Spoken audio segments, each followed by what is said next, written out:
खुद की किस्मत खुद लिखना सीखो। कहते हैं कि हमारी किस्मत हमारे कर्मों और विचारों का परिणाम होती है। जब हम खुद अपनी परिस्थितियों को समझकर सही दिशा में प्रयास करते हैं, तभी हम अपनी किस्मत खुद बना सकते हैं। इसी संदर्भ में बुद्ध धर्म के एक महत्वपूर्ण उपदेशक और साधक, एक बुद्धिस्ट भिक्षु की प्रेरणादायक कहानी हमें यह सिखाती है कि हम अपने जीवन की दिशा कैसे बदल सकते हैं। बहुत समय पहले एक छोटे से गांव में एक बुद्धिस्ट भिक्षु रहते थे। उनका नाम भंते आनंद था। वे बहुत ज्ञानी और शांतिप्रिय थे।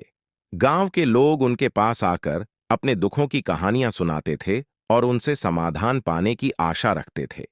एक दिन एक युवा लड़का उनके पास आया। वह बहुत निराश था। उसने भंते आनंद से कहा, मुझे लगता है कि मेरी किस्मत बहुत खराब है। मैं चाहे जितनी मेहनत कर लूं, मेरे जीवन में कुछ भी सही नहीं होता। सब कुछ उल्टा ही चलता है। भंते आनंद ने मुस्कुराते हुए उसे ध्यान से देखा और कहा, आओ, मैं तुम्हें एक कहानी सुनाता हूं। भंते आनंद ने उसे एक राजा की कहानी सुनानी शुरू की। राजा और पत्थरीला रास्ता। एक बार की बात है, एक राजा ने अपने राज्य की प्रजा को यह देखने के लिए परखा कि कौन किस्मत का दास है और कौन अपनी किस्मत खुद लिखता है। उसने एक पत्थरीला रास्ता बनाया और उसके बीच में एक विशाल पत्थर रखवा दिया। फिर उसने देखा कि कौन उस पत्थर को हटाने की कोशिश करता है। अनेक व्यापारी, सैनिक और गांववासी उस रास्ते से गुजरे। सभी ने उस पत्थर को देखा, लेकिन कोई भी उसे हटाने की कोशिश नहीं कर रहा था। कुछ लोग उसे देखकर चिढ़ गए और कुछ ने अपनी किस्मत को दोष दिया कि उनके मार्ग में बाधा आ गई। अंततः एक गरीब किसान उस रास्ते से गुजरा। उसने भी उस पत्थर को देखा, परंतु उसने सोचा, अगर मैं इस पत्थर को नहीं हटाऊंगा तो आने वाले अन्य लोगों को भी परेशानी होगी। उसने अपनी पूरी ताकत लगाई और उस पत्थर को किनारे कर दिया। जब पत्थर हट गया तो किसान को उसके नीचे एक पोटली मिली, जिसमें सोने के सिक्के और एक पत्र था।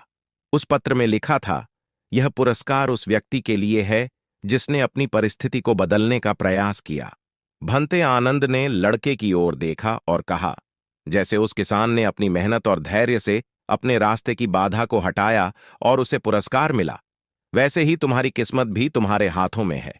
केवल दूसरों को दोष देना या किस्मत को कोसना हमें कहीं नहीं ले जाता।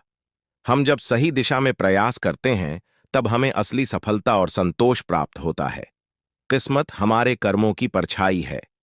युवा लड़के ने यह सुनकर अपनी आंखों में नया उत्साह महसूस किया। उसने समझ लिया कि किस्मत को बदलने का एकमात्र तरीका है अपने कर्मों और प्रयासों को सही दिशा में लगाना। इस कहानी का संदेश है कि खुद की किस्मत खुद लिखने का अधिकार और जिम्मेदारी हमारे ही पास है। जैसे बुद्धिस्ट भिक्षु भंते आनंद ने सिखाया, हमारी किस्मत हमारे कर्मों पर निर्भर करती है। कर्मयोग और आत्मविश्वास से ही हम अपनी परिस्थितियों को बदल सकते हैं। इसलिए हमें यह समझना चाहिए कि हम जीवन के लेखक हैं और अपनी मेहनत और धैर्य से हम अपनी किस्मत को संवार सकते हैं।